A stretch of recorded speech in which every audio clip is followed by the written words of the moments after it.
All right. Well, good Sunday afternoon. This is Evan Stahl. Welcome you to Podcasting on a Budget.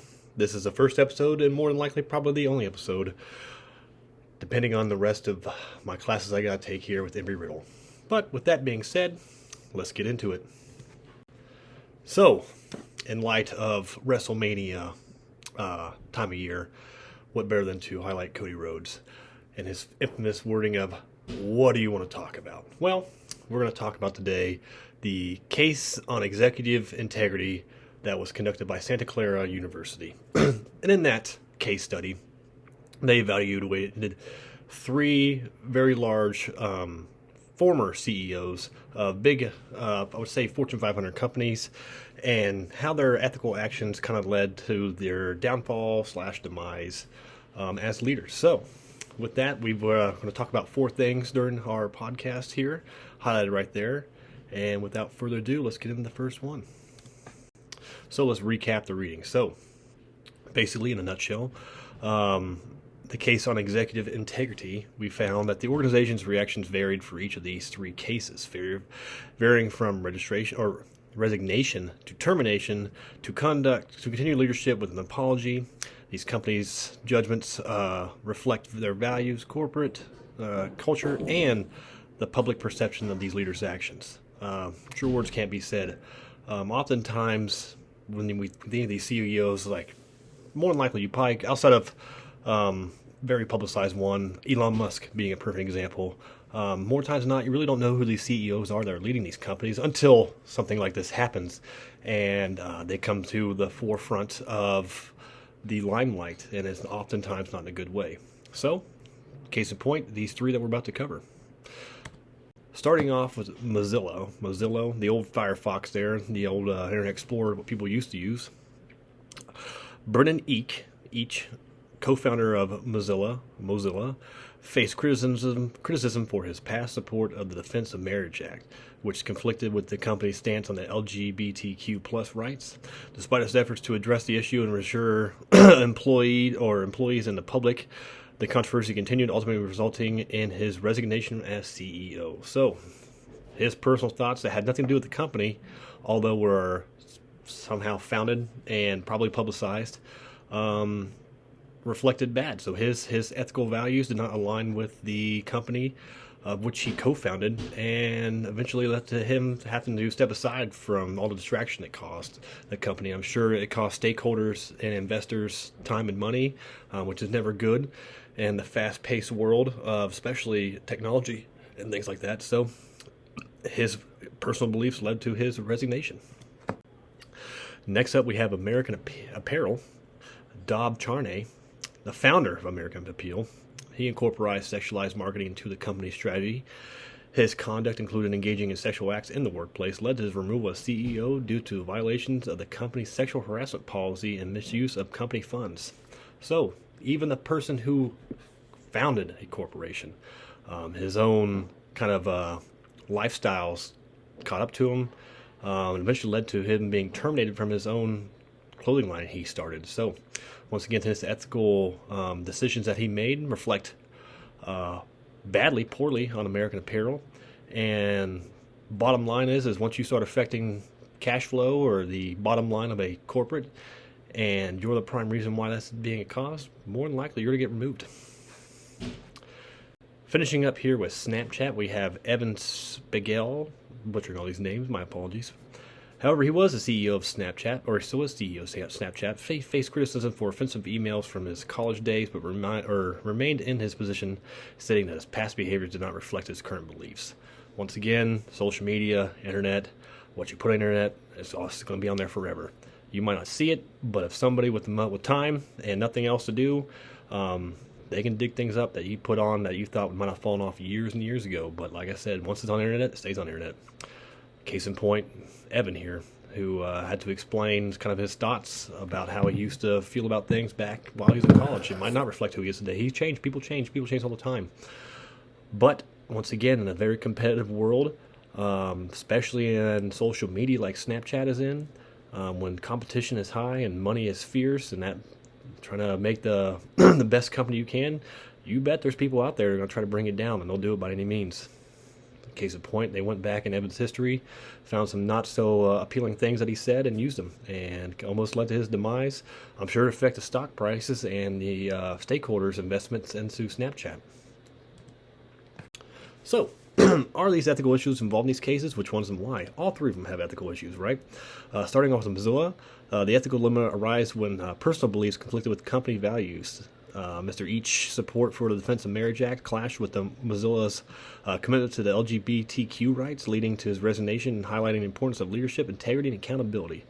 So, at the end of the day, especially if you're part of a company that supports, for instance here, the LGBTQ plus, and your ethics and beliefs don't align, does that mean it's a bad thing? No.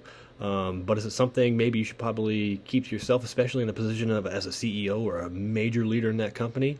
That could cause some controversies. Probably a good thing to do. Obviously, that wasn't the case, and then, like I said, looks like he tried to recover, but ultimately they tried to make face with this. But ultimately, it led to him having to resign because, I guess, for lack of better words, his name was tarnished and it was a stain on the company. So the best way to move on is to have him move out. American Apparel. The ethical issues revolved around workplace conduct, sexual harassment, and employee welfare. Jeb Charney's behavior included engaging in sexual acts in the workplace, which created a hostile and inappropriate work environment, violating ethical standards of professionalism and respect. Additionally, there's governance and accountability concerns. Charney's removal as CEO raised questions about the board oversight and executive behaviors and the company's commitment to ethical leadership. So, not knowing how long this behavior went on, that's a major concern, right? Especially as the leader of the company. How long was he engaging in these things? Obviously, I think as a collective whole society, we can all come to agreement that this is not a good ethical behavior or a good image to put out there, especially when in an apparel company. So, yeah, that's a severe ethical issue. And then Snapchat's, we just got done talking about that, but his past remarks that were found, probably buried somewhere in some social media accounts, led to instability and a major concern within the corporation. So he had to come out and apologize for those things and explain what his mindset was back then and how it's changed today. Sometimes that way of going about trying to correct actions like that, sometimes it doesn't work.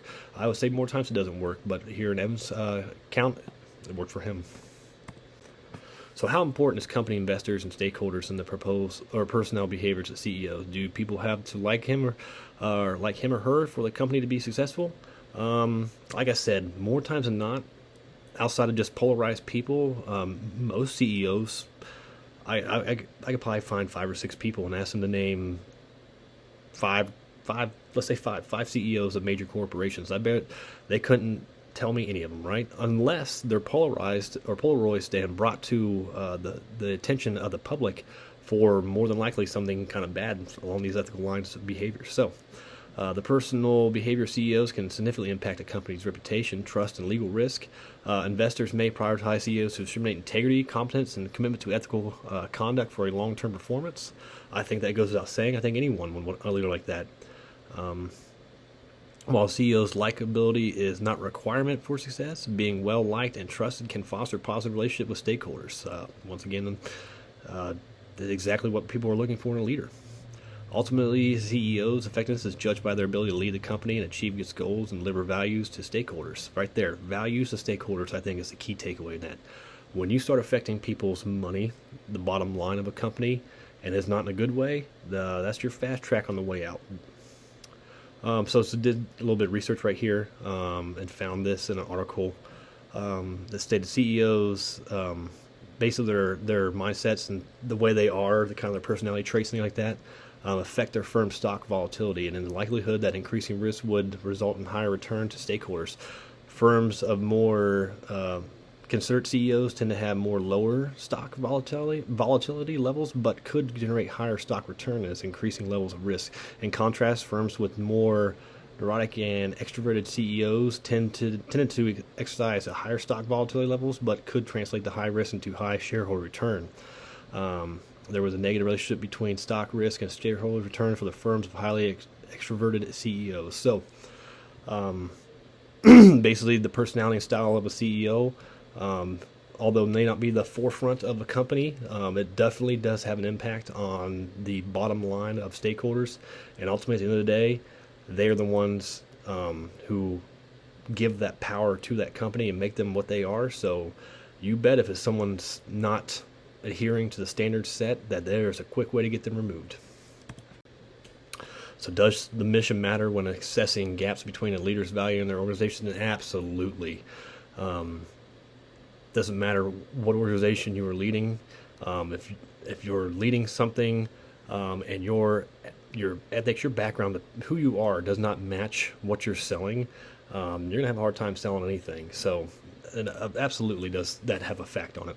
An organization's mission is crucial when assessing the alignment of the leader's values with those of the organization. Misalignment can lead to tensions, disagreements, and damage to the company's reputation. It also raises ethical concerns and integrity and transparency. And then right there is just the last little bit of research I did on this. And understanding and managing integrity gaps is essential to complex landscapes of modern businesses. So yes, it is very important, and it is very elusive to make sure that our leaders, their values, their ethics, their just who they are, align with what their company is. If not, like I said earlier, it's just going to cause misalignment.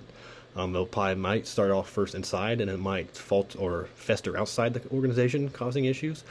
Or oftentimes not, it's brought to the limelight due to some unethical behavior that was captured and publicized. And from there, it's just all downhill. It's like pulling a thread and watching everything unravel. So, should boards consider risky personnel or personal behaviors when hiring executives? What should boards do if the risky personnel behavior comes from the founding CEO? So, boards of directors should carefully consider risky personnel behavior when hiring executives and take appropriate actions to address any concerns, especially when their behavior comes from the founding CEO. Maintaining ethical leadership and integrity is essential for preserving the trust and credibility of the company. You would think common sense, right? A little bit harder when the founding CEO, for example, our American Apparel member there, who was the founder of the company, was removed, but it's because of his actions and going against his own policies and things like that ultimately led to his removal. So that is probably more hard to predict and correct in the future. But when it comes to a hiring process, you bet when they do background checks, and in those background checks, more than likely not, they're looking into things in the past, things that maybe say that might not be looked at well in a well light, because at the end of the day, all business is a competition, and people will find things that you thought that would be gone or something that you did if it gives them the advantage over you. So I think it is very important that these boards consider these risky behaviors. Is it a deal breaker? Not all the time, but should it be considered? Absolutely. The last piece of research I did here, ethical transgressions are the area that caused the most controversy among respondents of the Stanford survey. Almost 45% said the CEO should be fired or worse for potentially unethical behaviors involving employees, customers, and the board and stakeholders. Meanwhile, 75% of respondents rated that CEOs withholding critical information about the company products are extremely bad or bad. So that wraps it up for my podcast. Excited to be done and going on to our next module, Module 4.